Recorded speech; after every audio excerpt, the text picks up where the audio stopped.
Vyadirogan satatan shaktan asheshakaya prasurtan asheshan autsukya moha ratidan jaghana yo purva vaidyaya namostu tasmai. Bonjour à tous, je suis Rita de la chaîne Ayom Natur et en collaboration avec Matej Macedo de la chaîne Vida Veda, on continue nos études de l'Ashtanga Hridayam, Sutrasthana chapitre 1, maintenant avec le shloka numéro 11. Aujourd'hui, on va voir trois shlokas qui sont très importants. Ce sont trois shlokas qui sont fondamentaux dans la connaissance et dans la compréhension de l'Ayurveda. Donc, en fait, Matej Macedo, il va les dire une fois et il va les répéter trois fois parce que tellement ils sont fondamentaux, normalement ils doivent être mémorisés, ils doivent vraiment être compris et approfondis pour qu'on puisse continuer et approfondir bien la connaissance de l'Ayurveda et tout bien appréhender.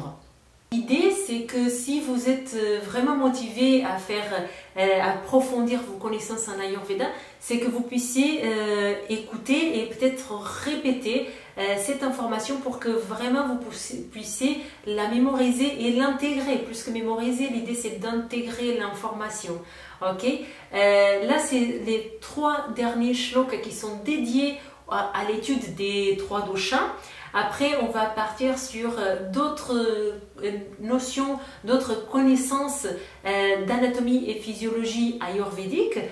On va rester encore dans ce qui est le général, encore une fois, parce que le chapitre Sutrasthana, c'est les principes généraux, on est encore là. Mais de toute façon, là, c'est les trois derniers shlokas où on va parler des doshas. On est encore dans le premier chapitre de 120 chapitres de l'Ashtanga Hridayam. Donc on est encore vraiment au début. Voilà, donc voilà ce qui dit le shloka numéro 11 de ce premier chapitre. Tatra ruksho laghushita kara sukshmaschalo nilaham. Tatra ruksho laghushita kara sukshmaschalo nilaham. Tatra ruksho laghushita kara sukshmaschalo nilaham. Pittam sasneha tikshnoshnam laghu visram saram dravam. Pittam sasneha tikshnoshnam laghu visram saram dravam. Pittam sasneha tikshnoshnam laghu visram saram dravam. Snigdha shito gurur mandash lakshno mrutsna sthira kapaha. Snigdha shito gurur mandash lakshno mrutsna sthira kapaha. Snigdha shito gurur mandash lakshno mrutsna sthira kapaha. Donc dans ces trois doshas, finalement Bhagavad, il est en train de vous parler des caractéristiques des gunas de chacun des trois doshas. Donc jusqu'à présent, il vous a dit qu'est-ce qu'ils font les trois doshas, quand est-ce qu'ils sont plus prédominants, dans quels endroits ils sont plus prédominants, à quel moment de la vie ils sont plus prédominants. Mais maintenant, il vous dit exactement qui sont ces trois doshas. Il vous dit les caractéristiques de ces trois doshas. Ça, c'est un peu comme si vous rencontrez quelqu'un et vous lui demandez bonjour, qui êtes-vous? Et cette personne, elle va vous dire, moi je suis professeur, moi je travaille dans une banque, moi je fais ci, je fais ça, et on va vous parler de son métier. Et après vous vous dites, non mais qui êtes-vous vraiment? Ça c'est ce que vous faites, mais qui êtes-vous? Et la personne, elle va vous dire, moi je suis français, moi je suis grand, je suis petit. Et là, vous continuez, vous dites, mais qui êtes-vous vraiment? Vraiment, qui êtes-vous? Et là, la personne, elle va vous dire ses qualités. Ce qui vraiment va la différencier, cette personne, d'une autre. Ses qualités, ses caractéristiques les plus profondes. C'est un petit peu ce jeu-là que Bhagavad il vous a fait. Là, il vous a parlé des doshas d'une façon générale, il vous a dit qu'est-ce qu'ils font, comment ils se manifestent, à quel moment, etc. Et maintenant, il va vous dire exactement qui ils sont, quelles sont les caractéristiques plus profondes de chacun de ces trois doshas, dans ces trois shlokas. Tatra rukshaha laghu shitaha karaha sukshmaha chalaha anilaha. Donc encore une fois, rappelez-vous, on est toujours en train de suivre une ordre. Donc depuis le début, on est en train de commencer par Vata. Donc le premier shloka, il va être sur le dosha Vata. Donc il nous dit Rukshaha. Ruksha, c'est sec. Laghu, c'est léger. Shitaha, c'est froid. Karaha, c'est rugueux. Sukshma, c'est subtil. Chalaha, c'est mouvement, avoir une tendance à se mouvementer, à bouger un petit peu tout le temps. Anila, c'est un autre mot, un autre synonyme de vata. Ça peut signifier le vent, le vent qui est dehors. Donc à chaque fois qu'on va chercher le dosha vata, savoir s'il est présent chez une personne, s'il est présent dans un endroit, s'il est plus présent dans une saison, on va chercher justement ses caractéristiques. Est-ce qu'il y a plus de sécheresse? Est-ce qu'il y a plus de froid? Est-ce qu'il y a plus de rugosité? Est-ce qu'il y a plus cette tendance à bouger, à se mouvementer? Est-ce qu'il y a cette image du vent? Est-ce qu'il y a cette image de mouvement tout le temps? Est-ce qu'il y a de la subtilité, de la légèreté? Voilà les caractéristiques de Vata dosha. Tam. Sasneha, Tikshna, Ushna, Laghu, Visram, Saram, Travam. À chaque fois qu'on cherche le dosha pitta dans un endroit, dans une personne, etc., on doit chercher les caractéristiques suivantes. Sasneha. Sasneha, c'est un petit peu olieux. C'est pas liquide, c'est un petit peu gras, ok? C'est pas le plus gras possible, mais c'est un tout petit peu gras.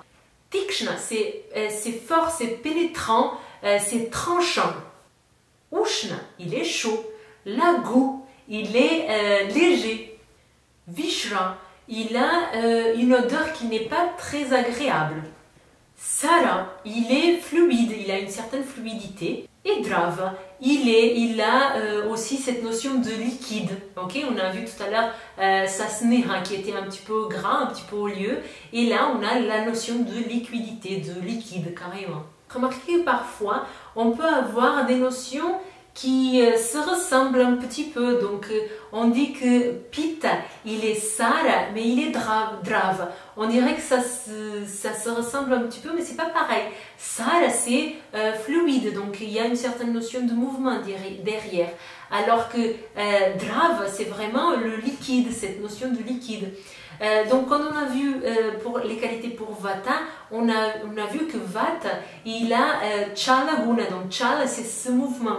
Mais Chala, qu'on retrouve chez Vata, est différent de Sara qu'on retrouve chez Pitta. Parce que Sara Guna, c'est fluide. C'est pas le mouvement comme on retrouve dans le vent. C'est comme, par exemple, si on si on met du feu dans un papier, on va voir que ça va se propager. Ok, donc Saraguna, c'est cette propagation, c'est fluide, mais c'est une propagation plus lente. Ok, c'est pas du tout le mouvement qu'on retrouve chez le Vata. Et ça, ce n'est là qu'on voit chez le Pitta, il y a une certaine notion de gras, de oleosité. Je ne sais pas si on dit comme ça en français, mais j'espère que vous me comprenez. Et ça va ressembler aussi à un mot qu'on va voir juste là après pour Kappa, qui est sneha. Donc sneha, c'est vraiment gras, et ça sneha, c'est comme si c'est gras mais un petit peu moins. Ok, donc ça c'est aussi la différence qu'on va retrouver chez la composante grasse oleuse entre le pitta et le kapha. Okay? Et donc pour les caractéristiques de kapha maintenant. Snigdaha, Shitaha, Guruhu, Mandaha, Shlakshnaha, Mrutsnaha, Stiraha, Kapaha. Donc les 7 caractéristiques de kapha.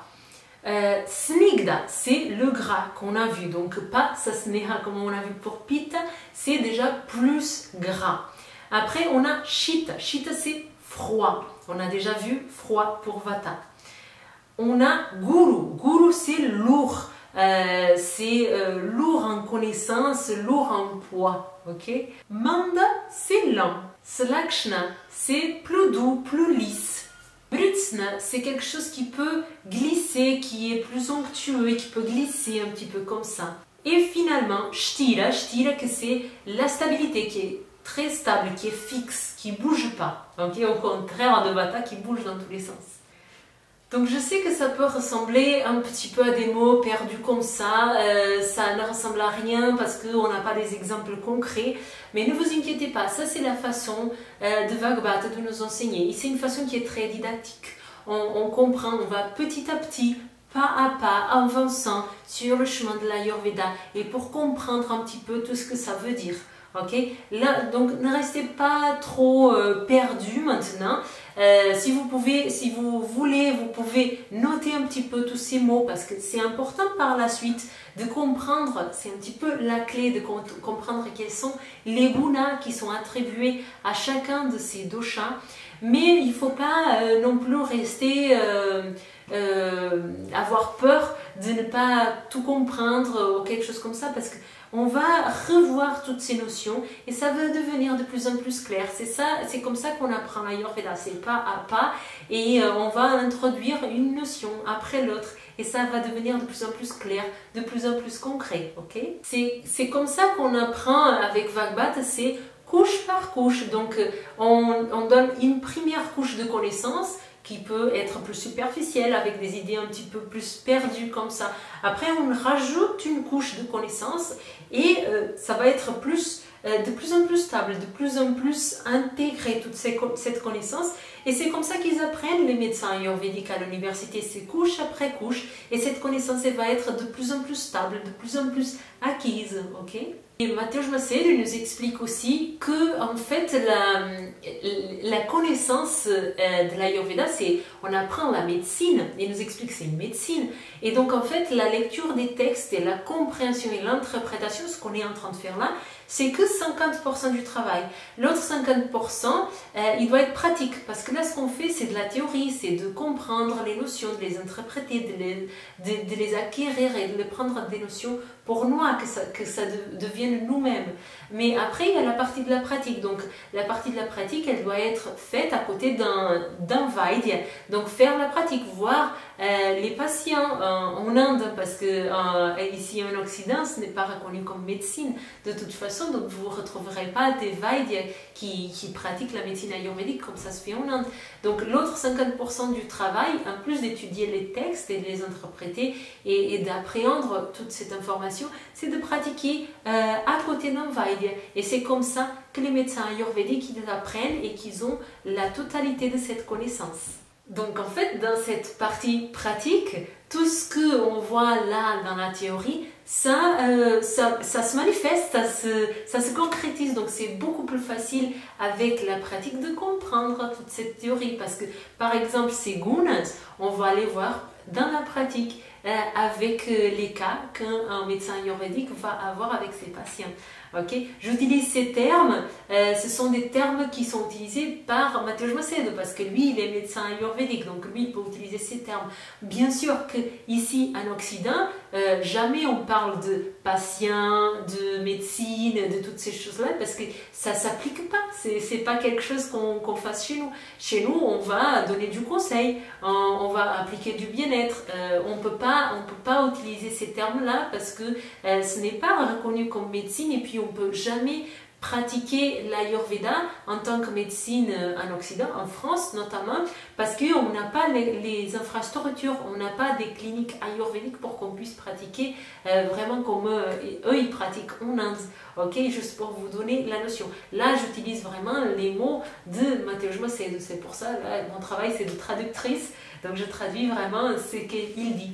D'ailleurs, vous avez, encore une fois, la version originale de cette vidéo avec Mateusz Macedo qui vous parle en portugais, qui est dans le descriptif de la vidéo, ainsi que toutes les autres informations sur la chaîne Vidaved. Encore une fois, je vous invite à vous abonner à la chaîne Ayurnatur, à la chaîne Vidaved, à cliquer sur la petite cloche pour recevoir les notifications. Et voilà, et je vous dis à la prochaine vidéo où on va continuer les études de l'Ashtanga Hridayam, Sutrasthana, chapitre 1. À la prochaine vidéo.